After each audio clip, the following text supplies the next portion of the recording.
Merhaba, bugün size videonun başında üzerimde gördüğünüz bluzların anlatımını yapacağım. İkisi de aynı bluz. Bir tanesine örnek olması için hazırladım. İkincisini beraber hazırlayacağız. İplerin içeriği aynı. İkisinde de %55 pamuk içeriği var. Burada size anlattığım örgüde Alize Cotton Gold'un 67 numarasını kullandım. Mum ışığı rengini kullandım. Burada da Yarn Archives Crazy ipleri kullandım. 82-20 renk kodu var. İkisini de aynı ölçülerde hazırladım. Beden genişliği 52 santim, boyu 39 santim, koltuk altından bileğe kadar da kol boyu 45 santim. İkisi de eşit. 36'dan 40 bedene kadar rahatça kullanabilir. Benim verdiğim ölçülere göre yapabilirsiniz. Alize Cotton Gold'la ördüğümde 3 yumak ip kullandım. Çünkü bir yumağı 100 gram. Burada 6 yumak kullandım. Bir yumağı 50 gram. Burada 3. yumağınızdan çok az artıyor. Burada da 6. yumağınızdan çok az artıyor. Siz bedenini büyük yapacaksanız ya da boyunu daha büyük yapacaksanız, uzatacaksanız yumak sayısını artırmanız gerekiyor. Videonun içerisinde özellikle yeni başlayanlar için bunları ben genç arkadaşların yaptığını biliyorum. Geçen bir tane 10 yaşındaki bir arkadaş bana mesaj atmış, sizin yaptığınız örgüye göre yaptım diye.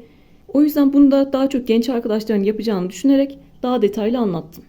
Videoya baktığınızda ister kendinize ister başkasına birebir ölçülerde örebileceksiniz. Ben burada yaza uygun pamuklu ipler kullandım. Siz elinizdeki her ipi değerlendirebilirsiniz. İnce ipleriniz vardır, 2 kat yaparsınız. Bana marketten aldığım ipleri nasıl değerlendirebilirim diye soruyorsunuz. Çok ince ipler alıyorsunuz böyle. Onları 2 kat yapıp burada değerlendirebilirsiniz. Ben ikisinde de 3 milim tığ kullandım. Ya da kışın kullanmak istiyorsanız o zaman da kışlık iplerinizi değerlendirebilirsiniz. Sadece ipinize göre tığ numaranızı ayarlamanız yeterli. Yine bu örgüyü de yeni başlayanlar rahatça anlayabilsin ve çevirilerde düzgün çevrilebilmesi için yavaş yavaş ve tek tek anlattım. Anlatım ise yavaş gelirse oynatma hızından hızlandırarak izleyebilirsiniz. Özellikle yeni başlayan genç arkadaşlar için yavaş anlattığımı unutmayın lütfen. Mantığını anlatmak için bir tane ördüm, onun üzerinden ilerleyeceğiz. Öncelikle beden ayarlaması nasıl yapacağız onu söylemek istiyorum. İstiyorsanız şimdi size verdiğim yetişkin beden ölçü tablosuna göre yapın. İstiyorsanız sonrasında anlatacağım gibi ve diğer örgülerde yaptığımız gibi kendi kıyafetinize göre çalışın. En garanti yöntem odur. En başta zincir çekerek başlayacağız. Bedenimizi de o zinciri çekerken ayarlayacağız. Mesela o yetişkin beden ölçü tablosunda 65 santimlik bir tane örgü yapmak istiyorsunuz. O zaman siz 65 santimlik zincirle başlayacaksınız. Mantığımız onun gibi. Satış yapıyorsanız yetişkin beden ölçü tablosunu kullanarak yapabilirsiniz. Satış yaptığınızda da beden ölçüsünü söylersiniz. İnsanlar kendi bedenini bilerek alırlar.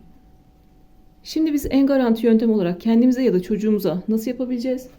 Burada bir tane kıyafetim var. Üzerime dar gelmeyen. Şimdi onun beden genişliğini ölçüyorum. Şu şekilde görebilirsiniz. Beden genişliğini yaklaşık 52 santim. Ben de normalde kendimi yaptığımda diğer videolardan biliyorsanız 52-53 santim yapıyorum. Siz de önünüze kendinizin ya da çocuğunuzun kime örüyorsanız severek kullandığınız bir tane kıyafetinizi koyuyorsunuz. Üzerinize dar gelmesin ki bu zaten file bir bluz. Çok sıkışık bir görüntü olmasın. Böyle rahat salaş bir görüntü olsun. Gardırobunuza gittiniz. Bir tane kıyafetinizi aldınız. Bu şekilde masaya ya da yere serdiniz.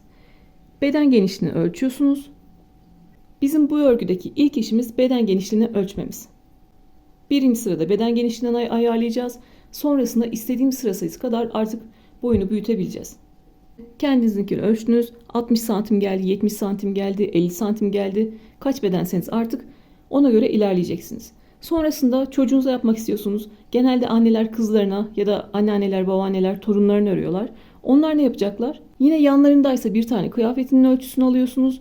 Değillerse telefonuna uzaktan ölçülerini söylüyorlarsa ona göre onlara hediye olarak örebilirsiniz. Ergenlik çağındaki bir tane kız çocuğu olabilir. O zaman ne yaparsınız? Bedeni 40 santimse o zaman da siz de 40 santimlik zincirle başlarsınız. Ben kıyafetimi ölçtüm. Zaten ölçtüğüm kıyafete göre bunu yaptım. Bakalım aynısı olmuş mu? Yani siz de yaptığınızda birebir aynısına ulaşabilecek misiniz? Şu şekilde de görüyorsunuz beden genişliği 52 santim. Biz bedenini ayarlayalım. Sonrasında boyu, kolları, yaka açıklığı hepsi zevke bağlı değişebilir. Şimdi siz de kendi beden genişliğinizi ölçün ve artık örgümüzü örmeye başlayalım. Size anlatmak için Alize Cotton Gold'un 67 numara mum ışığı rengini kullanacağım. Kendisi de 100 gram 330 metre. Şimdi herkes kendi beden genişliğini ölçtü. Ben de kendi beden genişliğimi biliyorum. 52 santim kadar zincir çekeceğim. Kullandığım ipe göre 3 milim tığ kullanıyorum. Siz de kendi ipinize göre istediğiniz tığ numarasını kullanabilirsiniz. Bilmiyorsanız burada kağıtların arkasında yazar kaç milim kullanacağınız, ona bakarak bulabilirsiniz. Burada mesela 2 ile 4 milim arası kullanabilirsiniz diyor. Elinizin sıklığına, gevşekliğine göre tığ numarasını ayarlayabilirsiniz. Öncelikle zincir çekerek başlayacağız. Zincir çekmek için de bir tane ilmek oluşturmam gerekiyor. Burada yeteri kadar ip bıraktım. Sihirli halka yapar gibi ipi aldım ve döndürdüm. Ben sihirli halkayı da bu şekilde yapıyorum. İpi döndürdüm ve halka yaptım. Halkaya giriyorum. İpi aldım ve bir zincirle bir ilmek oluşturdum. Bunu burada sıkıladım. Üzerine istediğim kadar zincir çekebilirim. Ben şimdi 52 santim olana kadar zincir çekeceğim. Ben burada sayıyı biliyorum ama öncelikle size santim olarak söylemek istiyorum mantığını. Zincir çekmek için ipi aldım, ilmekten geçirdim. İpi aldım, ilmekten geçirdim. İpi aldım, ilmekten geçirdim. Bu şekilde ipi alıp ilmekten geçirerek zincirleri oluşturuyoruz. Zincirlerimiz V harfine benziyor. Bu şekilde gevşek gevşek zincirlerimizi örüyoruz. Ne tığ sıkıyorum ne buradan geçen ipi sıkıyorum. Çünkü sonrasında üzerine modelimizi kuracağız. Çok sıkı sıkı yaparsak zorlanırız. Hem de kasma olur. Bu şekilde zincirlerimi çekiyorum.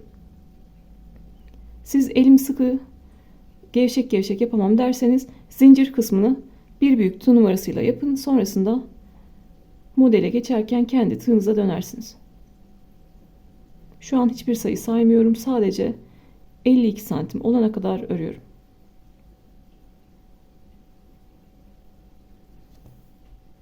Bu şekilde 52 santim olana kadar zincirlerimi çekip geliyorum. 52 santim olana kadar zincirlerimi çektim. Herkesin evinde metre olmayabilir. Zaten bir tane kıyafet üzerine çalışmıştık. Önünüze kıyafetinizi koyuyorsunuz. Şu şekilde. Çektiğiniz zincirleri de üzerine koyuyorsunuz. Bu şekilde de yapabilirsiniz. İlla ki metreye ihtiyacınız yok.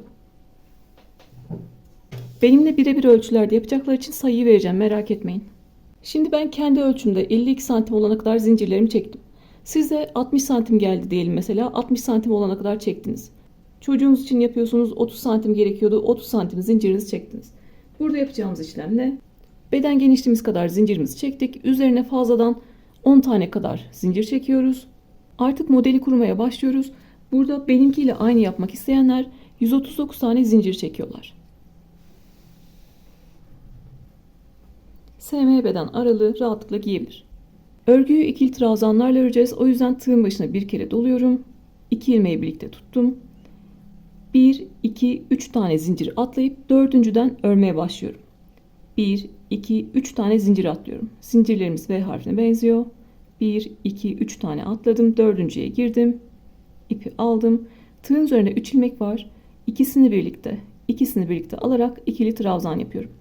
Başta atladığım 3 zincirde bir tane ikili trabzan kabul ediyorum.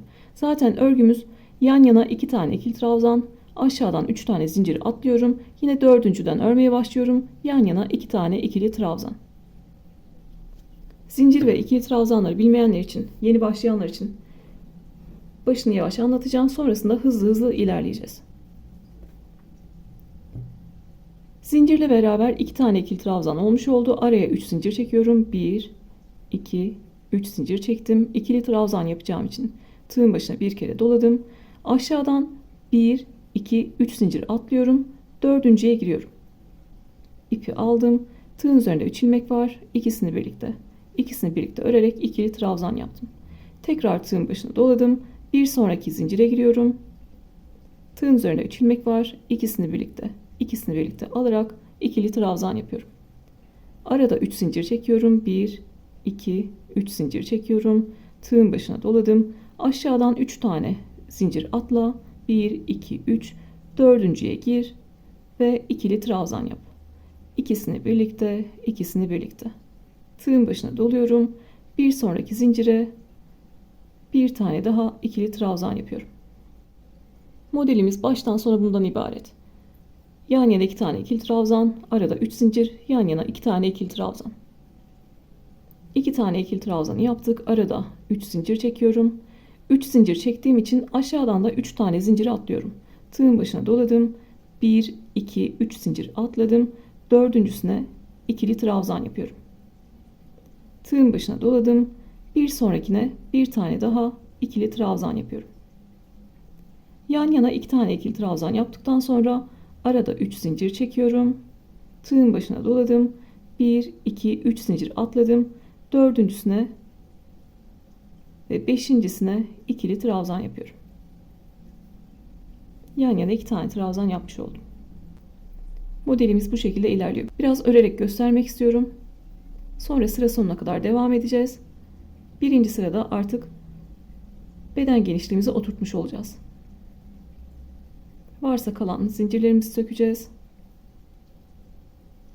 Benimle birebir aynı yapıyorsanız 139 tane zincir çekiyorsunuz. Zaten bütün zincirleri kullanmış oluyorsunuz.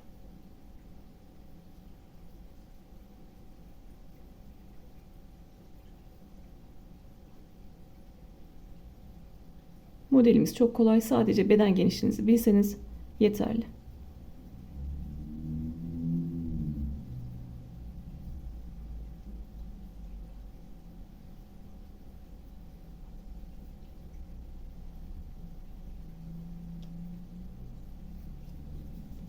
Bu şekilde biraz da örerek göstermek istedim. Modelimizi bu şekilde kuruyoruz.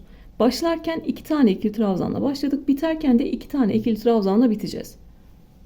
Burada da şöyle göstermek istiyorum. Başlarken 2 tane ikili trabzanla başladım. Biterken 2 tane ikili trabzanla bittim.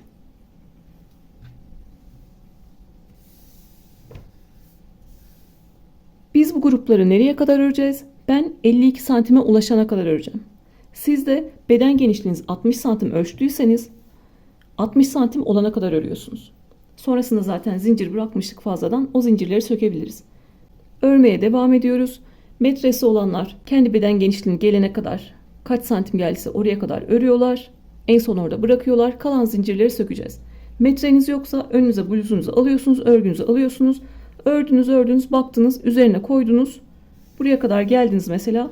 Buraya kadar geldiğinizde beden genişliğinize ulaşmış oldunuz. Artık burada kalan zincirleri sökebiliriz. Onlarla işimiz yok. Zaten onları fazladan çekmiştik. Onları bilerek yapmıştık. Şimdi arada 3 zincir çekerek ve aşağıda 2 tane ikili trabzan yaparak devam ediyorum. Benim toplam 28 tane 2 tane ikili trabzanım var. Baştan itibaren sayıyorum. 1, 2, 3, 4, 5, 6, 7, 8, 9, 10. Bundan 28 tane yapmam gerekiyor. Ben kendi ölçümü bildiğim için benimle aynı yapacaklar için söylüyorum. Siz de artık kendi beden genişliğinize ulaşana kadar trabzanları ve zincirleri örün. En son beden genişliğinize ulaştığınızda 2 tane ikili trabzan yapın ve bırakın. Başlarken beden genişliğimiz kadar zincirimizi çekmiştik. Onun üzerine 5 santim kadar ya da 10-15 tane fazladan zincir çekmiştik ve modelimizi kurmaya başlamıştık. Sıra sonuna kadar geldim. Ben buradaki zincirleri nereye göre bıraktım? Örmeye başladığım yerden itibaren ölçüyorum. Metreniz yoksa bluzunuzun üzerine koyuyorsunuz. Şöyle de göstermek istiyorum. 52 santime gelmişim. Ben kendi ölçüme gelmişim. Sonrasında burada kalan zincirleri sökeceğim. Siz de zaten fazladan zincirlerinizi çekmiştiniz. 60 santimse mesela siz de 60 santime gelene kadar örüyorsunuz. En son 2 tane ikili trabzan yapıp bitiriyorsunuz. Artık beden genişliği ile ilgili herhangi bir sorunumuz kalmadı. 2 tane parça öreceğiz. Bir sonrakinde zaten sırt parçasını da buna göre öreceğiz. 2 tane de aynı parça öreceğiz. Çocuğunuz için ya da kendiniz için artık birinci sırada beden genişliğinizi ayarladınız, bitti. Burada kalan zincirleri en son sökebiliriz. Onlar kalsın. Benimle aynı yaptıysanız 139 tane zincir çektiniz. Zaten en son zincire de bir tane ikili trabzan denk gelmiş olması lazım. Eğer denk gelmediyse arada zincir sayılarında hata yapmış olabilirsiniz. Şimdi artık benim bedenim oldu mu olmadı mı onları düşünmeden zaten onu ayarladık. İstediğim kadar üzerine modelimi örüyorum. Boyunu ne kadar istiyorsam. Yine bluzum, sevdiğim bir tane bluzumun boyunu ölçerim. Ben bunu giymeyi çok seviyorum. Boyu çok hoşuma gidiyor dersiniz. Ona göre örersiniz. Ya da kendi üzerinizde ölçersiniz. Ördükçe kendi üzerinize ölçersiniz. Ben öyle yaptım. Ona göre örebilirsiniz. Şimdi artık ikinci sıraya çıkıyoruz. 1, 2, 3 zincir çektim. 3 zincirde bir tane ikili trabzan kabul ediyorum. Bir üst sıraya hep 3 zincir çekerek çıkacağız. Onda bir tane ikili trabzan kabul edeceğiz. Tığın başına doladım.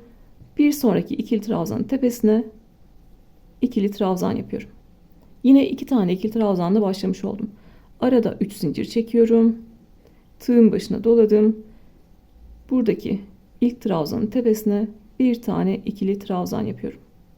Tığın başına doladım. Bir sonrakine bir tane daha ikili trabzan yapıyorum. Arada 3 zincir çekiyoruz. Yine trabzanların üzerine trabzan yapıyoruz. 1, 2, 3 zincir çektim. Tığın başına doladım. Sırasıyla birinci ikili trabzanı yaptım ve ikinci ikili trabzanı yaptım. 1, 2, 3 zincir çektim. Tığın başına doladım. Birinci ikili trabzanın üzerine ikili trabzan ördüm. İkinci ikili trabzanın üzerine ikili trabzan ördüm. Modelimiz kaç sıra örersek örelim bundan ibaret. 1, 2, 3 zincir çektim. Ve trabzanların üzerine sırasıyla trabzan yapıyorum. Bunu herkes örebilir ama çoğunlukla genç arkadaşların öreceğine eminim. O yüzden tekrarlıyorum. Birinci sırada biz beden genişliğimizi artık ayarladık. Sonrasında artık beden genişliği ile ilgili herhangi bir sorunumuz yok. Üzerine istediğim sıra sayısı kadar modelimizi öreceğiz. Boyunu ne kadar istiyorsanız o kadar örebilirsiniz. Bu şekilde yine sıra sonuna kadar gelelim. Sıra sonunda bir sıra daha üste çıkmaya göstereyim. Sonra istediğin sıra sayısı kadar artık öreceksiniz. Arada 3 zincir çekiyorum ve trabzanların üzerine ikili trabzan yapıyorum. Modelde baştan sona ikili trabzanlar kullanıyoruz. Ve arada 3 zincir çekiyoruz. Şimdi sıra sonuna kadar geleyim. İkinci sırayı buradan örmeye başlamıştık. Devam ettim. Sıra sonuna kadar geldim.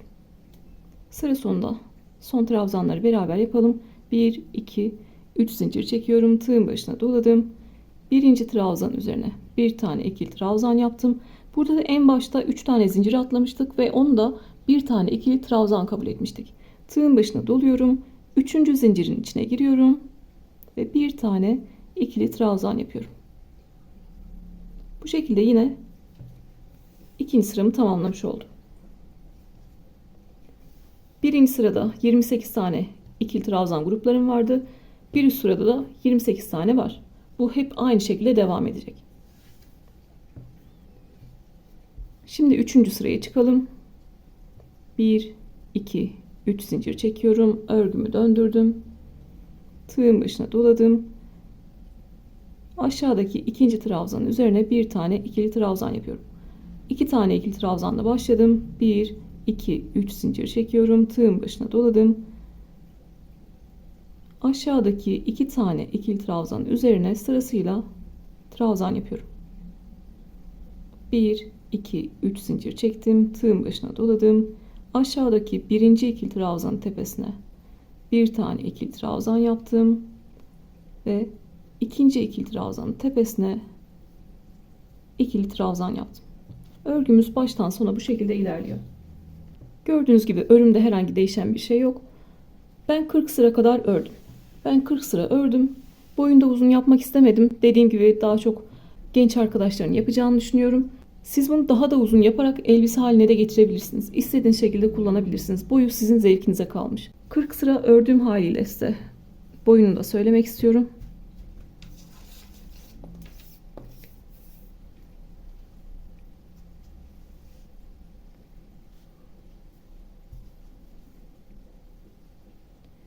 Kırkıncı sırada da boyu yaklaşık 39-39,5 santim. Boyu zevkinize bağlı. Herhangi bir boy söyleyemem size. Birinci sırada beden genişliğimizi ayarlamıştık. Zaten onun üzerine istediğimiz kadar boyunu artık uzatalım. 2 tane parçayı birbirine dikeceğiz. Kol boşluğu oluşturacağız. Yaka boşluğu oluşturacağız. Sonrasında artık kollarımızı örmeye başlayacağız. 2 tane kolu da örünce artık bluzumuz bitmiş olacak. Baştan sona örüm şeklimiz aynı. Birinciyi örelim. İkinciyi de aynı sayılarda yapalım. Ve 2 tane parçamızla artık dikişe başlayalım. 2 tane aynı parçam var. Artık yaka boşluğunu ayarlamak istiyorum. Sonra da dikeceğiz. Burası bizim birinci sıramız. Burası ikinci sıra. Görüyorsunuz tersten örmüştük orayı. Burası bizim ön yüzümüz. Örgünün ön yüzü burası. Bunu bu şekilde çevirdim. İpim solda kaldı. 40. sırada. Diğer parçada da ön yüzüm burası. İpim burada kalmış en son. Zincir noktam. Onu da üzerine koyuyorum. Artık dikiş yapacağımız için karşılıklı ters yüzler birbirine gelecek. Birini ters şekilde koydum, birini düz şekilde koydum. İç tarafları birbirine bakıyor.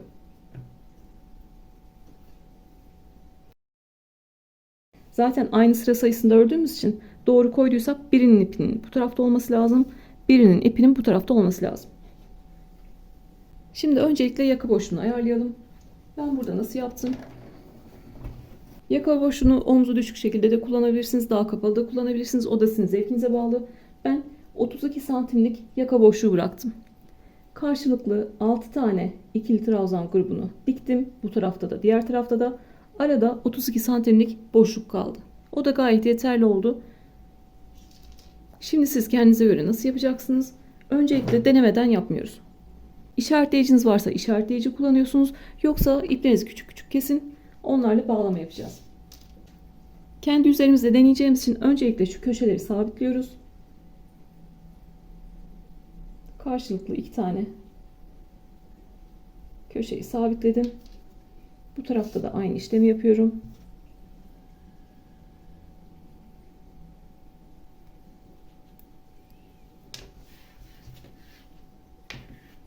İki tane parçayı birbirine tutturdum. Şimdi bunu üzerimize geçiriyoruz. Aynanın karşısına geçiyoruz. Elimizle yaka boşluğunu ne kadar istiyorsak. Ben o şekilde yaptım. Üzerime geçirdim. Mesela buralardan tuttum. Üzerimdeyken. Bu genişlik benim hoşuma gittiyse buralara artık işaretleyiciyi bağladım. Buradan buraya diktim. Buradan buraya diktim. Parçalarınızı hazırladıysanız sizden isteğim köşelerden iki parçayı birbirine tutturun. Üzerinize geçirin. Yaka boşluğunuzu ne kadar istiyorsanız oralardan ipinizi bağlayın ya da işaretleyicinizi koyun. Ben diğerinde 6 tane ikili grup birleştirmiştim. 1, 2, 3, 4, 5, 6. Buradaki ikili trabzan üzerine işaretleyiciyi takıyorum. 1, 2, 3, 4, 5, 6. Arka tarafta da yine 1, 2, 3, 4, 5, 6. Buraya işaretleyicimi takıyorum. En son işaretleyicilerin olduğu yerde dikeceğim ve ipimi koparacağım. Öncelikle bu tarafta yapalım. Diğer tarafta pekişmiş olsun. Siz de şimdi üzerinize geçirdiniz. Nereleri yapacağınızı, işaretleyicileri koydunuz ya da iplerinizi bağladınız. Artık dikişe geçebiliriz. Yeteri kadar artık boyunu ördüğümüzde, örgümüzü bitirdiğimizde dikebileceğimiz kadar ip bırakıyoruz. Burada artık yaka boşluğunu oluşturmak için buraları dikeceğiz. Bu ipleri kullanabiliriz. İki parçada da yeteri kadar ip bıraktım. Burayı beraber dikelim. Diğer tarafı da dikeceğiz beraber. İyice pekişmiş olacak. Bunların hepsini sizin de yaka boşluğunu ayarladığınızı düşünerek anlatıyorum. Siz de şu an yaka boşluğunuzu ayarladınız. İşaretleyicileri ya da ipleri taktınız. Burayı artık çıkartabilirim. Öncelikle şöyle göstermek istiyorum. Zincirlerin ve trabzanların tepesi V harfine benziyor. Görüyorsunuz. V harfi gibi. İki tane kanadı var. Biri örgünün dış yüzünde. Biri iç yüzünde. Birbirine bakan tarafta. Biz dış kanatlarını alarak dikeceğiz. Bu tarafta buradaki kanada batacağım. Bu tarafta buradaki kanada batacağım. Yani örgünün dış taraflarındaki kanatlara batacağım. İstiyorsanız tüm tepeye de alabilirsiniz. Burada dış kanada girdim. V harfinin dış kanadına girdim. Karşı tarafta da en başta 3 zincir çekmiştik ve onu da bir tane ikili trabzan kabul etmiştik. 1, 2, 3. zincir V harfine benziyor. İçteki kanadı değil, dıştaki kanada giriyorum. Ve dikmeye başlıyorum. Karşılıklı trabzanları dikeceğiz, karşılıklı zincirleri dikeceğiz. İkinci trabzan var burada. İkinci trabzanın dış kanadına giriyorum. Karşıda da ikinci trabzanın dış kanadına giriyorum.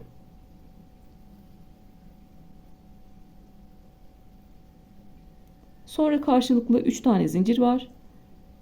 Burada birinci zincirin dış kanadına girdim. Karşıda birinci zincirin dış kanadına girdim. İkinci zincirin dış kanadına girdim. İkinci zincirin dış kanadına girdim. Örgü bilenler zaten dikmiştir. Yeni başlayanlar için gösteriyorum. Üçüncü zincirin dış kanadına girdim. Üçüncü zincirin dış kanadına girdim.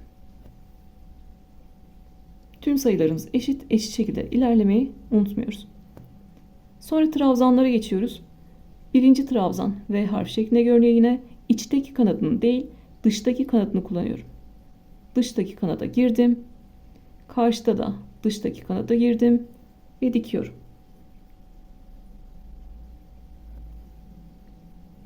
Dediğim gibi burada göstereceğim. Diğer tarafta hızlı hızlı ilerleyeceğiz. İyice pekişmiş olacak.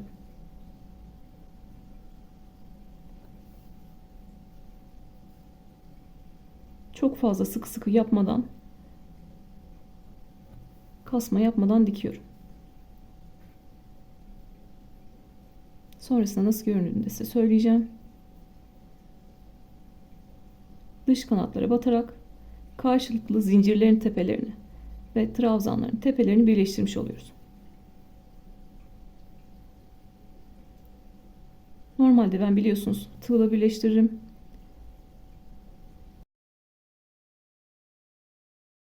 Bunu herkes daha rahat yapabilsin diye dikerek birleştirmek istedim.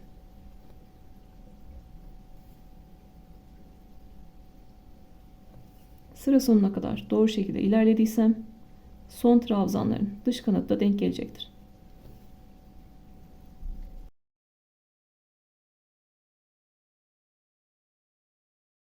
Aynı şekilde dikerek ilerledim. En son karşılıklı 3 tane zincirin de dış kanatlarına girdim. 2 tane ikili trabzan kaldı. Burada zaten işimizi bitireceğiz. Bu taraftaki parçanın dış kanadına girdim. Karşı taraftaki parçanın dış kanadına girdim. Birinci trabzanları birleştirdim. İşaretleyicilerin olduğu yerde dış kanada girdim. Dış kanada girdim ve birleştirdim. Artık işaretleyicileri çıkartabilirim.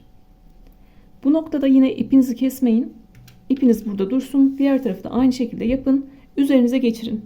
İçinize sinmedi mi? Daha mı kapalı istiyorsunuz? O zaman zaten ipinizi burada koparmadığınız için bir iki tane daha dikersiniz ve istediğiniz kadar yapabilirsiniz. Ya da bu yaptığınız size kapalı mı geldi? Omzu düşük mü kullanmak istiyorsunuz? O zaman buraları belki sökersiniz. Omzu düşük olarak kullanabilirsiniz. Üzerimize deneyip kesin net bir şey oluşturmadan iplerimizi koparmıyoruz. Ne boyunu örerken ne de dikiş yaparken. Ben burada yeteri kadar diktim. Yine aynı yere giriyorum. Halkadan ipimi geçirdim. Ve sıkılayıp ipimi kesiyorum. Sonra ipimi orada gizleyeceğim.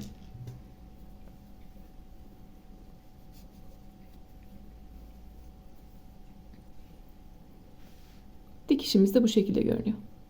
Göze batmayan düzgün bir dikiş oldu.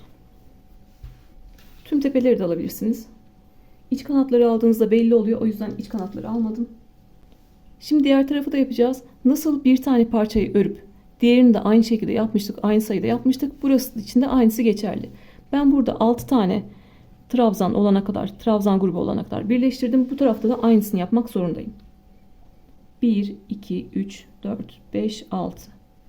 Burada işaretleyici taktım. İşaretleyici yoksa ipimle bağladım. Burada bunu çıkartabilirim.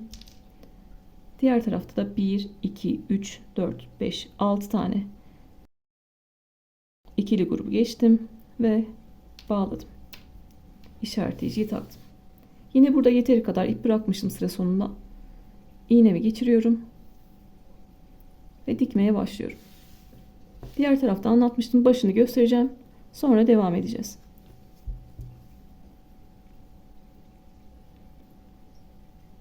Tepeler V harfine benziyor. İçteki kanada değil, birbirlerine bakan kanada değil, dışarı doğru bakan kanatlara giriyorum. Yani burada bu kanada gireceğim, diğer tarafta bu kanada gireceğim. Birinci de dış kanada girdim. İkincide de 1, 2, 3. zincirin dış kanadına girdim ve dikmeye başlıyorum. Karşılıklı trabzanların dış kanadına girdim. Sonra 3 tane zincirim var. Karşılıklı onların da dış kanadına giriyorum ve dikiyorum.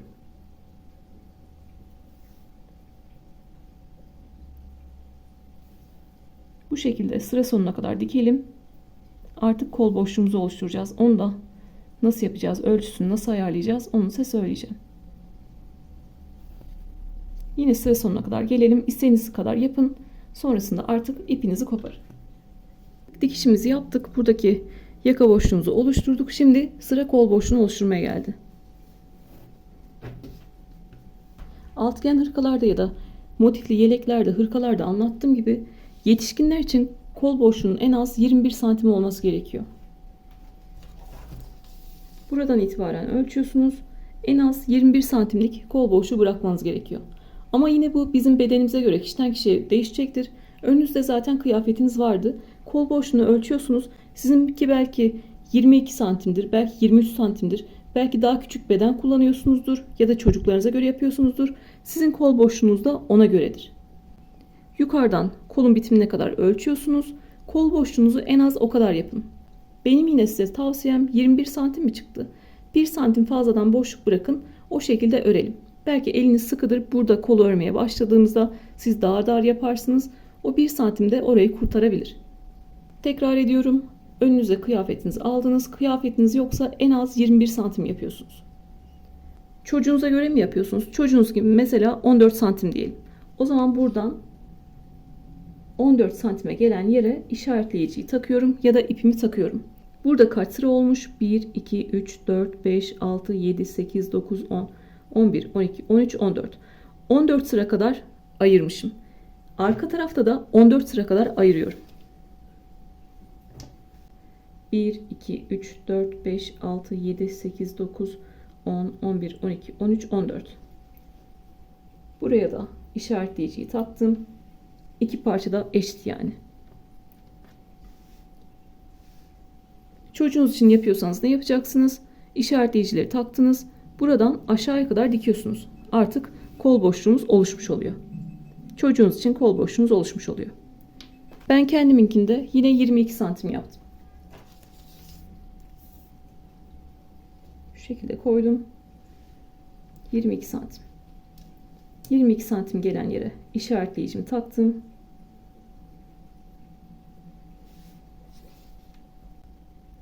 Bir, 2, 3, 4, 5, 6, 7, 8, 9, 10, 11, 12, 13, 14, 15, 16, 17, 18, 19, 20, 21, 22. 22 sıra. Arka tarafta da 22 sıra ayırıyorum. 1, 2, 3, 4, 5, 6.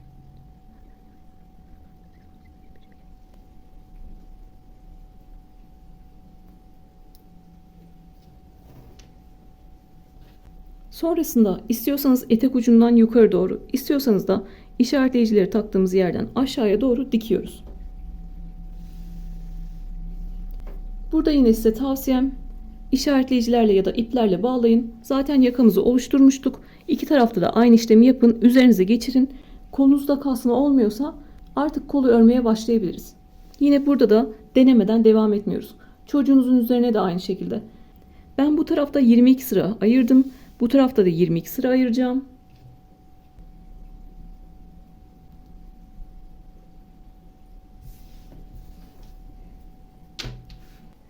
Burada öncelikle şunu göstermek istiyorum. Size örnek olarak anlattığım parçada biliyorsunuz fazladan zincir çekmiştik. Şimdi dikişten önce onları temizleyelim.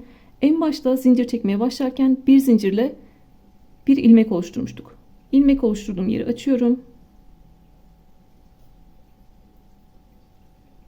Sonrasında benim kaç tane? 1, 2, 3, 4, 5 tane fazladan zincirim var. Onları söküyorum.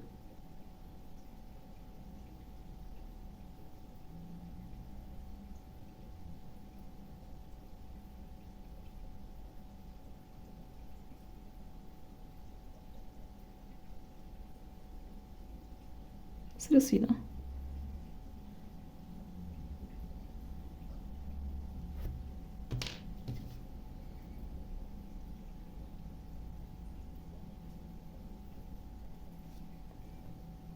En son 5'ini de söktükten sonra bu şekilde burada sıkılıyorum.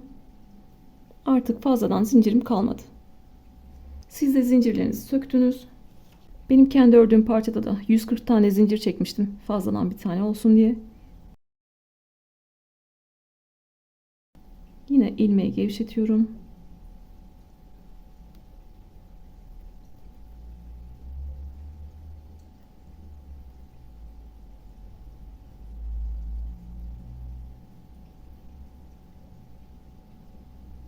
Ve buradaki ipi çekerek sıkılıyorum.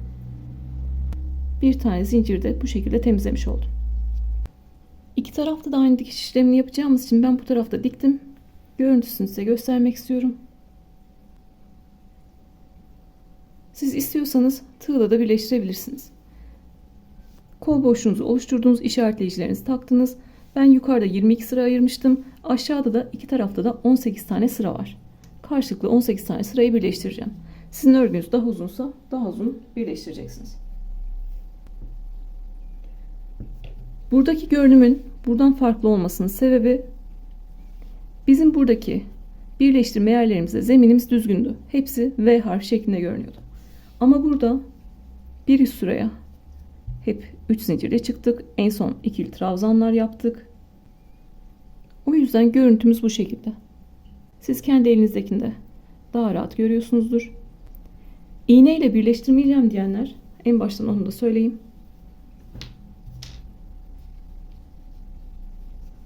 İki tane trabzanınız var biliyorsunuz yan yana. Birinci trabzanlardan girip bu şekilde istiyorsanız birleştirebilirsiniz. Ya da iplerinden girip birleştirebilirsiniz. Zevkinize bağlı ilerleyebilirsiniz. Diğer tarafta yaptığım işlemi aynı tekrarlıyorum. Görünümü aynı olacak. Burada işaretleyiciyi taktığım yerden giriyorum. Trabzanın dibine batmıştım. 22. trabzanın dibine. Bu tarafta da trabzanın dibine batıyorum. İşaretleyicileri çıkardım. Dikişte bir şey yok zaten. Örgüyü bilenler şimdiye kadar dikmiştir bile. Yeni başlayanlar için göstereceğim, sonra devam edeceğiz. Burada ipimi bağlıyorum. Sonrasında kalan bu ipleri temizleyeceğiz.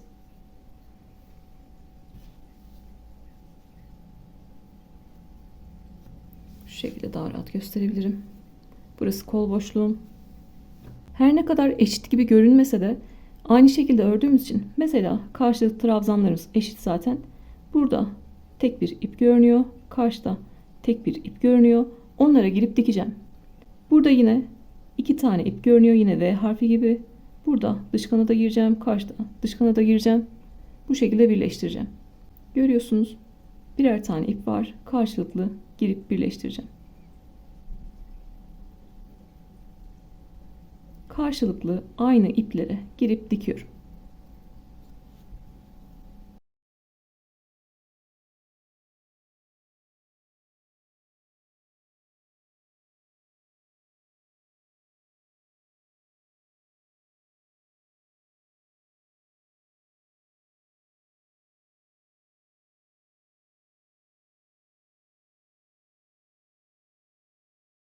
Bu şekilde yine biraz dikerek göstermek istedim. Buradaki boşluklar iki trabzanın arasındaki boşluklar. Bizim diktiğimiz yer en sondaki trabzanlar. Eşit şekilde ilerlersek karşılıklı batacağımız yerlerde aynı olur.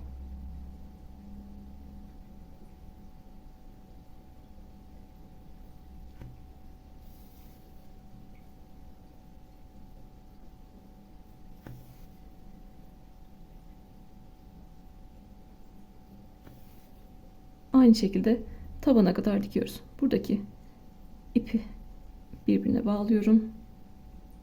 İlmekten kalan iple beraber yeteri kadar ip bırakıp kesiyorum. Sonra oradan sık iğne geçeceğimiz zaman o ipleri de gizleyeceğiz.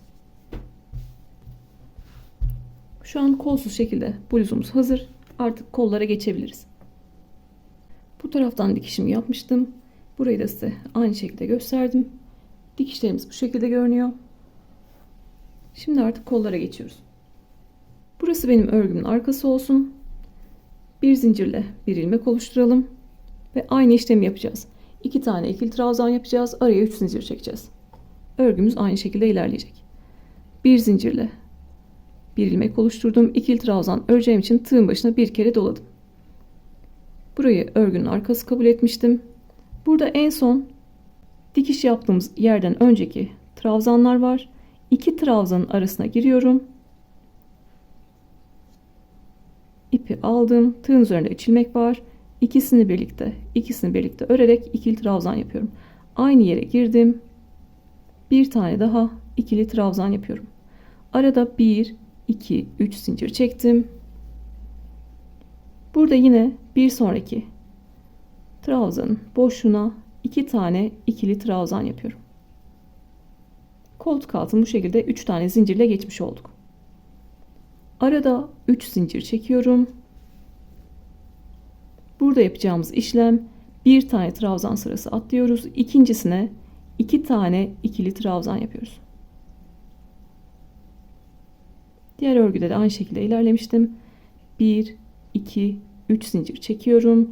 Tığın başına doladım. Bir tane trabzan sırası atladım. İkinciye 2 trabzanın aradaki boşluğa girdim. Arasındaki boşluğa girdim. 2 tane ikili trabzan yapıyorum. 1, 2, 3 tane zincir çektim. Tığın başına doladım. Bir trabzan sırası atlayıp ikinciye 2 tane ikili trabzan yapıyorum. 1, 2, 3 zincir çektim. Tığın başına doladım. Bir trabzan sırası atlayıp ikinciye 2 tane ikili trabzan yapıyorum. Aynı buradaki modelimiz devam ediyor. Burada sadece aşağıda 3 tane zincir atlamıştık. Burada da bir tane trabzan sırası atlıyoruz. Bu şekilde dikiş yerine kadar gelelim. 1, 2, 3 zincir çektim. Bir tane trabzan sırası atladım. İkinciye 2 tane ikili trabzan yaptım. Bu şekilde ilerliyorum. Dikiş yaptığım yere kadar geldim. Bir tane trabzan sırası atladım. Tam dikiş yaptığım yere 2 tane ikili trabzan yapıyorum.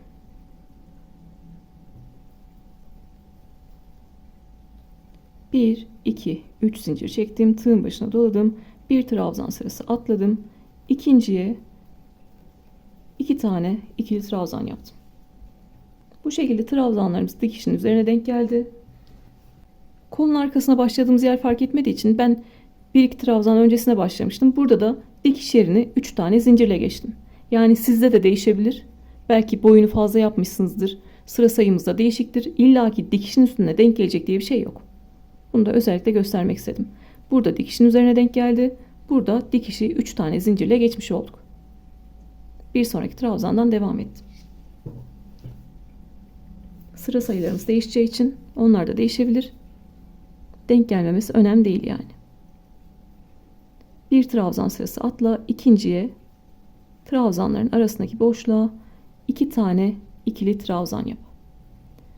Bu şekilde sıra sonuna kadar gelelim. Bir üst sıraya nasıl çıkıyoruz onu size göstermek istiyorum. İkinci sıradan sonra artık istediğimiz kadar boyunu uzatabileceğiz. Burada en son yine 2 tane ikili trabzan yaptım. Arada 3 zincir çekiyorum ve ilk yaptığım ikili trabzanın tepesine kaydırıyorum. Birinci sıramızı bitirmiş olduk. Sonra 1, 2, 3 zincir çekiyorum. Onda bir tane ikili trabzan kabul ettim. Bir sonraki trabzanın üzerine de bir tane ikili trabzan yapıyorum. Arada 3 zincir çek ve trabzanların üzerine ikili trabzan yap. Bedende yaptığımız işlemi burada tekrarlıyoruz. 1, 2, 3 zincir çek ve trabzanların üzerine ikili trabzan yap. 1, 2, 3 zincir çek ve trabzanların üzerine trabzan yap. Yine bedende de zaten 2 sıra anlatmıştım biliyorsunuz. Bu şekilde. Kolda da istediğiniz kadar sıra sayısını da örebilirsiniz. Bir bütün kolu dolanıyorsunuz. Sıra sonuna kadar geliyorsunuz. 3. zincirin içine kaydırıyorsunuz. Tekrar 3 zincir çekip örmeye devam ediyorsunuz. Bunu ben ne kadar yapmışım? Yetişkinlerde yine 43-44 santim koltuk altından itibaren yeterli geliyor. Ama yine üzerimize denemeden bırakmıyoruz. Ben de üzerime denedim en son. Bilekte istediğim yere kadar geldiğinde daha uzun da isteyebilirim. Daha uzun da yapabilirim. İstediğim yere geldiğinde örmeyi bırakıyorum. Bu şekilde koltuk altından itibaren 45 santim örmüşüm. Onun da sıra sayısını da söylemek istiyorum. Sıra sayısı değişebilir ama ölçü değişmez. Üzerinize denemeden bırakmıyorsunuz.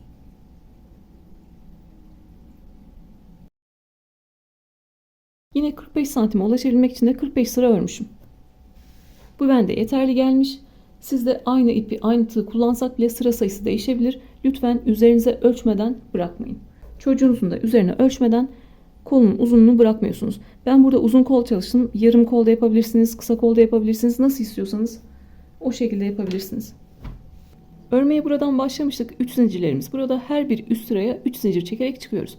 Yine yanına bir tane ikili trabzan yapıyoruz. Arada 3 zincir çekiyoruz. Aşağıdaki ikili trabzanların üzerine ikili trabzan yapıyoruz. Baştan sona aynı şekilde devam ediyor. Ben bu şekilde 45 sıra ördüm. Diğerinde 45 sırada 45 santime ulaşmıştım. O benim için yeterli gelmişti. Burada belki aynı ip içeriğini kullandığım halde, aynı tığı kullandığım halde elim sıkı gelmiştir, gevşek gelmiştir. Tekrar ölçmek istiyorum. Ölçmeden ilerlemiyoruz. Bu şekilde yine 45-45,5 santim. Üzerimize deniyoruz. Uzunluğuna, kısalığına karar veriyoruz. Tamam, artık bu bitti, benim için yeterli dediğiniz noktada bir sıra sık iğne geçip artık kolu bitireceğiz. Artık son sırada sık iğne geçeceğiz. Bir zincir çekiyorum. Ve yine 3. zincirin içine giriyorum. Bir tane sık iğne yapıyorum. Sık iğne için tığın üzerindeki 2 ilmeği birlikte çekiyorum. Bir sonraki trabzanın üzerine geldim. İpimi aldım. Tığın üzerinde 2 ilmek var. İkisini birlikte çekerek sık iğne yapıyorum. Sık iğne demek tığın başına dolamıyoruz. Burada da 3 zincir noktamız var. Burayı da 3 tane sık iğne ile geçeceğiz. Boşluğa girdim. İpi aldım. Tığın üzerinde 2 ilmek var. İkisini çekerek sık iğne yapıyorum. İkinci sık iğne yaptım ve üçüncü sık iğne yaptım. Tekrar trabzanların üzerine birinci sık iğneyi yaptım, ikinci sık iğneyi yaptım. Örgü bilenler için söylüyorum. Trabzanların üzerine bir tane sık iğne yapıyoruz.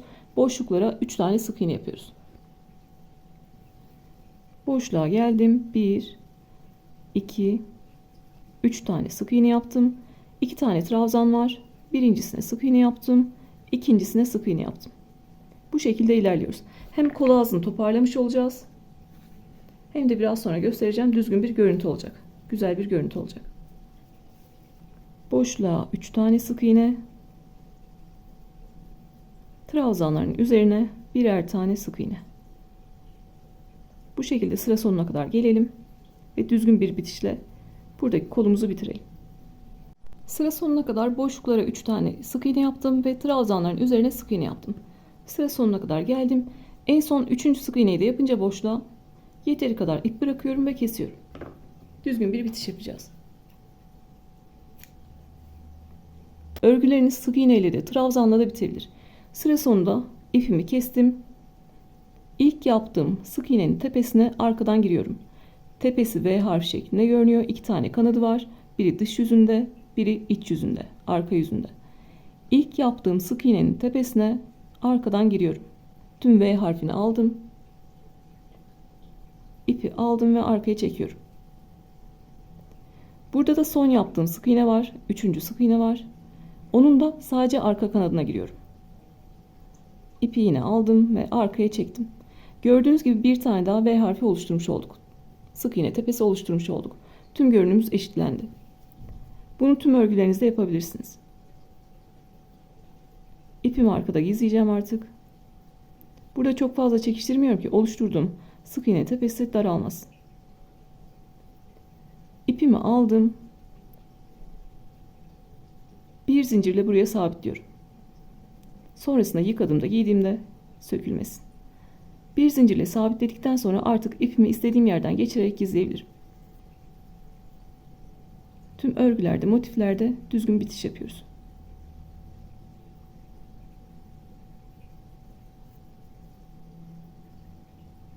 Sık iğnelerin altından geçirerek örgümü gizliyorum.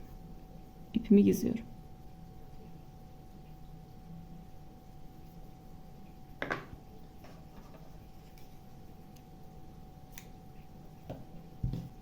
Düzgün bitiş yaparak tüm görünümü eşitledik. Nerede bittiğimiz, nerede başladığımız görünmüyor. Şöyle düzleştireceğim.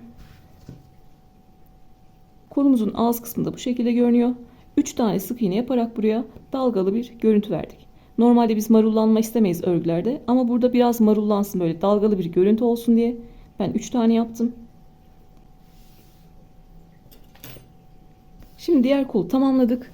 Ne yapıyoruz? Bir parçayı yaptıysak diğerini aynı şekilde yapıyoruz. Burada da bir kolu nasıl yaptıysak aynı sıra sayısında aynı şekilde yapıyoruz. Örgümüz aynı ama yine başlangıcını göstereceğim. Burada yaptığım işlemi diğer tarafta tekrarlayacağım. Ne yapmışım? Burada dikiş yaptığım yer var. İpimizi koparmamıştık. Sağında ve solunda ikili trabzan grupları var. Buraya 2 tane ikili trabzan yaptık. Araya 3 zincir çektik ve diğer tarafa geçtik. 2 tane ikili trabzan yaptık. Yani birleşim yerine, dikiş yerine 3 zincirle geçmiş olduk. Yine aynı işlemi yapacağım. Ben burasını örgünün arkası kabul etmiştim. Buradan başlamıştım. Şimdi örgünün arkası yine burası. Bu sefer de buradan başlayacağım. Değişen bir şey yok aslında. Aynı işlemi yapacağız. Bir zincirle bir ilmek oluşturuyorum. Tığın başına doladım. Dikiş yaptığımız yer burası. Sağında ve solunda ikili gruplar var. Buradan başlıyorum. Tığın üzerinde 3 ilmek var. İkisini birlikte aldım. İkisini birlikte aldım. Aynı yere bir tane daha ikili trabzan yapıyorum. Arada 3 zincir çektim. Bir tane ikili trabzan atladım. İkincisine 2 tane ikili trabzan yapıyorum. 1, 2, 3 zincir çektim. Tığın başına doladım. Bir tane ikili trabzan grubu atlıyorum. İkincisine 2 tane ikili trabzan yapıyorum. 1, 2, 3 zincir çektim. Tığın başına doladım. Bir tane atladım. İkincisine 2 tane ikili trabzan yapıyorum. Yine bu birleşim yerini size göstermek istiyorum. Diğer kolda şöyle göstermek istiyorum. Dikiş yerimizin üzerine 2 tane ikili trabzan denk gelmişti. Biz aynı şekilde devam ettiğimiz için burada da yine arada 3 zincir çektim. Bir tane ikili trabzan sırası atlayınca tam dikiş yerine 2 tane ikili trabzan yapıyorum. Burada size denk gelmeyebilir. O zaman siz ne yaparsınız? Burayı 3 tane zincirle geçersiniz. Siz de burada 2 tane ikili trabzan denk gelmiştir. Burayı 3 zincirle geçer. Buradan örmeye devam edersiniz. Yine sıra sonuna kadar gelelim. Bir sıra daha yukarı çıkmayı göstereyim. Sonrasında ben yine 45 sıra öreceğim. Diğer kolda 45 sıra ördüğüm için bunda da 45 sıra öreceğim. Kol ağzına gösterdiğim gibi bir sıra sık iğne geçeceğim ve artık bedendeki işlemlerimize geçeceğiz. Sık iğne işlemlerine geçeceğiz. Örgünün arkası belirlediğim yerden devam etmiştim. Sıra sonuna kadar geldim. Arada 3 zincir çektim. Yine burada birleşim yerinin sağındaki gruba 2 tane ikili trabzan yapıyorum. Yine diğer koldaki gibi olmuş oldu. Hem sağında hem solunda 2 tane ikili trabzan var. Ve arada 3 zincir çekiyorum. Birleşim yerine 3 zincirle geçiyorum. İlk yaptığım ikili trabzanın tepesine girdim. İpi aldım ve kaydırdım. Tekrar bir üst sıra için 1, 2, 3 zincir çekiyorum. Tığın başına doladım ve ikili trabzanın üzerine ikili trabzan yapıyorum. 1, 2, 3 zincir çekiyorum. İkili trabzanların üzerine ikili trabzan yapıyorum. Yine 45 sıra boyunca aynı işlemi tekrarlıyorum. İkinci kolda 45 sıra yaptım. En son yine bir sıra sık iğne geçtim ve kolumu bitirdim. Şimdi artık yakada sık iğne geçmeye başlayabiliriz. Siz de arka olarak belirlediğiniz yerden örmeye başlayabilirsiniz. Sonrasında zaten dediğim gibi çok fark etmeyeceksiniz. Önün arkasını aynı kullanabileceksiniz. Yakada istediğiniz yerden başlayabilirsiniz. Burada birleştirme yerine yakın, dikiş yerine yakın bir yerden başlıyorum. Mesela buradaki ikili trabzanın üzerinden sık iğne örmeye başlıyorum. Tığın başına dolamadım. Trabzanın tepesine girdim, ipi aldım. Tığın üzerinde 2 ilmek var. İkisini birlikte alarak sık iğne yapıyorum. Bir sonraki trabzanın tepesine girdim. Bir tane sık iğne yaptım. Kolda yaparken bu şekilde dalgalanma olsun, kol ağzında güzel bir görüntü olsun diye 3 tane sık iğne ile geçmiştim. Ben yakada o görüntüyü istemiyorum. O yüzden burada 2 tane sık iğne ile geçeceğim. Boşluğa girdim. Birinci sık iğne yaptım. Ve boşluğa girdim. İkinci sık iğne yaptım. Sık iğneleri de çok sıkı yapmıyorum. Sonra trabzan tepesine geldim. Bir tane sık iğne yaptım. Ve Bir sonraki trabzan tepesine bir tane sık iğne yaptım. Trabzanların üzerine bir tane sık iğne ve boşluğa 2 tane sık iğne. Siz yine buradaki hoşunuza gittiyse 3 tane de yapabilirsiniz.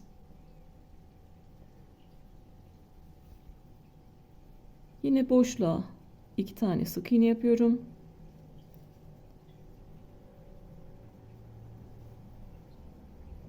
Burada dikiş yaptığım yer var. Tam ortasına batıyorum. Bir tane sık iğne yapıyorum. Sonra yine boşluğa 2 tane sık iğne yapıyorum. Boşluğa 2 tane sık iğne yaptım. Birleştirme yerine dikiş yaptığım yere bir tane sık iğne yaptım ve boşluğa yine 2 tane sık iğne yaptım. Örgünün diğer tarafına geçmiş oldum. Dikişten kalan ipi de yine ilmek gizlediğimiz gibi örerken gizleyeceğiz. İkili trabzanların tepesine bir tane sık iğne yapıyorum ve boşluğa 2 tane sık iğne yapıyorum. Bu şekilde yine sıra sonuna kadar gelelim. Buradaki dikiş yerine kadar gelelim. Burayı da beraber geçelim. Diğer dikiş yaptığım yere kadar geldim.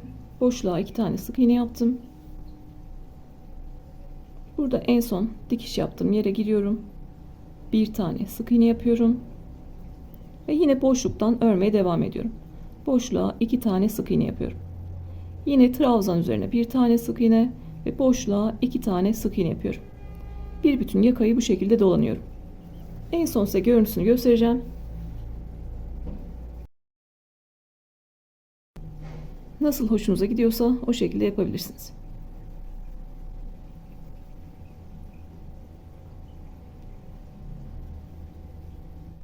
Buradan örmeye başlamıştık trabzan üzerinden. Sıra sonuna kadar geldim. En son boşluğa da 2 tane sık iğne yaptım. Sıra sonunda yeteri kadar ip bırakıyorum. Yine düzgün bir bitişle biteceğiz. Yine kolda yaptığım gibi ilk sık iğnenin tepesine arkadan giriyorum. İpi aldım ve örgünün arkasına çektim. Burada da son yaptığım sık iğnenin arka kanadına giriyorum sadece. İpi aldım ve örgünün arkasına çektim. Gördüğünüz gibi bir tane daha sık iğne tepesi oluşturmuş olduk. Tüm görünümü eşitlemiş olduk.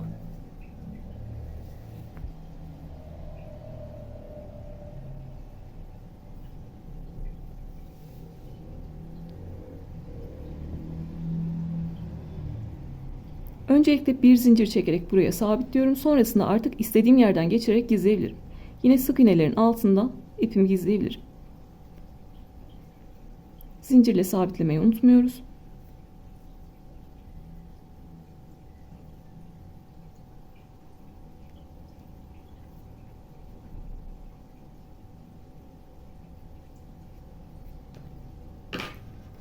Yeteri kadar gizledikten sonra da dışarıda kalan ipleri kesiyoruz.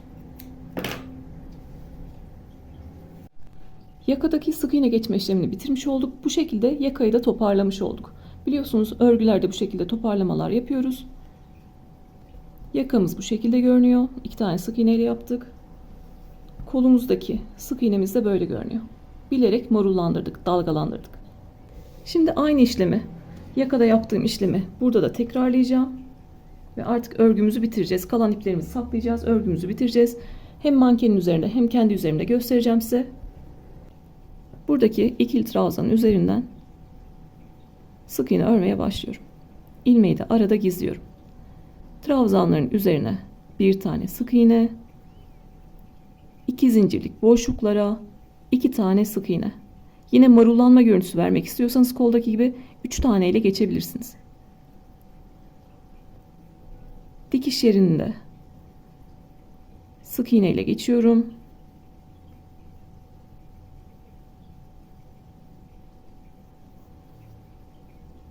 Dikiş yerine 2 tane sık iğne ile geçtim. Yine aşağıdaki trabzanın üzerine bir tane sık iğne, ikinci trabzanın üzerine bir tane sık iğne ve boşluğa 2 tane sık iğne yapıyorum.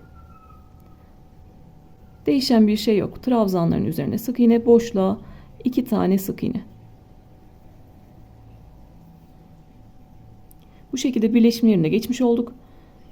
Sıra sonuna kadar gelelim. Buradaki dikiş yerinde, birleşim yerinde aldığı kadar 2 ya da 3 tane sık iğne ile geçiyorsunuz.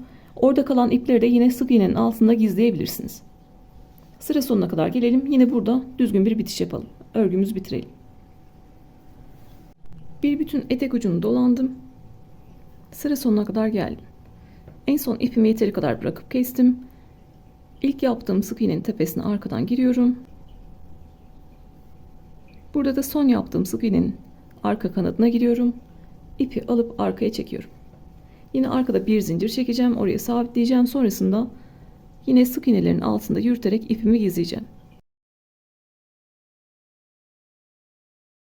Koltuk altına kalan ipleri de dikiş yerinin altında gizliyorum. İç tarafı alıyorum ve dikiş yerinde gizliyorum.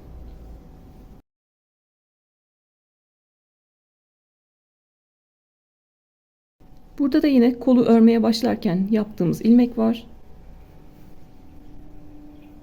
İkili trabzanlar ördüğüm için, arada boşluklar olduğu için onu gizlememiştim. Onu da yine dikiş yerinin oraya çekerek aşağıya doğru gizliyorum.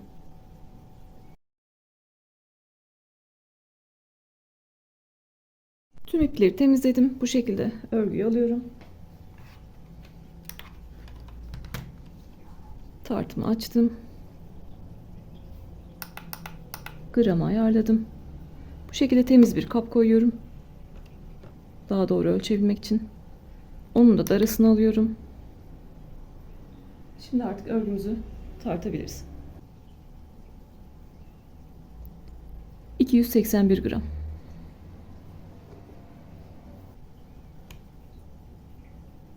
Tekrar ölçtüm, 281 gram. Yani yaklaşık 3 yumağa yakın ip kullanmışım. Bir yumak 100 gramdı. 281 gram kullanmışım.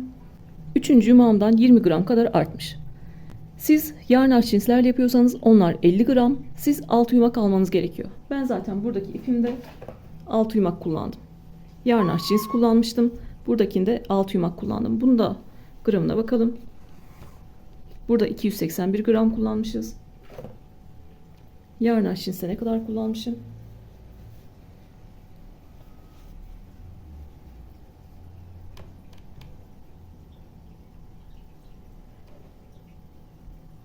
Yarn arçinse de 267 gram kullanmışım. Yine yarn arçinsten de 6 yumak alıyorsunuz. Son yumağınızdan 30 gram kadar artıyor. Kolda zaten bilerek marullanma görüntüsü verdik. Dalgalanma görüntüsü verdik. Ama burada yakada ben 2 tane sık iğne yaptım. Burada kasmalarınız varsa, eliniz sıkı geldiyse ne yapıyorsunuz? Bu şekilde yakayı açıyorsunuz. Sık iğneli tepelerini açıyorsunuz ve yakayı düzeltiyorsunuz. Yani el ütüsü yapıyoruz. Burada da aynı. Kasma görüntünüz varsa ne yapıyorsunuz? Sık iğne tepelerini açıyorsunuz. Öncelikli işimiz el ütüsü yapmak ve el ütüsüyle düzeltmek. Artık örgümüz bitti. Manken üzerinde de kendi üzerimde de göstereceğim. Nasıl gördüğünü göreceksiniz. Öncelikle şöyle mankenin üzerinde göstermek istiyorum. Mankende 38 beden. Ben kendi üzerime de zaten 1-2 santim büyük yapmıştım ve salaş şekilde kullanmak istemiştim. Koltuk altındaki dikiş yerimiz de burası. Gördüğünüz gibi göze batmayan güzel bir dikişimiz oldu. Renkli olan örgümüz de bu şekilde. Yine onda da 3 milim tığ kullandım. İki örgünün ölçüleri de aynı. Eni 52 santim, boyu 39 santim. Kolları koltuk altından bileğe kadar 45 santim. Bu şekilde üzerimde de göstermek istiyorum. Ben M bedenim. Yaka açıklığı gayet uygun oldu. İstiyorsanız kapalı da kullanabilirsiniz. Kol uzunlukları da bu şekilde. Elimle düzleştirmek haricinde herhangi bir düzleştirme yapmadım. Zaten ütü değdirmiyoruz. Elimizle düzleştiriyoruz. Salaş bir bluz, üzerimize yapışmasını zaten beklemiyoruz bu şekilde. Bel kısmı da böyle oluyor. Şimdi diğerini de deniyorum. Size anlatımını yaptığım bluz da bu şekilde. Yine yaka açıklığını zaten aynı ölçülerde yapmıştık. Boyunu istediğiniz kadar uzatabilirsiniz. Arkası da bu şekilde görünüyor. Özellikle yeni başlayan arkadaşlar için elimden geldiğince anlatmaya çalıştım. Yine de aklınıza takılan şeyler olursa sorabilirsiniz. Bir diğer videoda görüşmek üzere. Kendinize iyi bakın.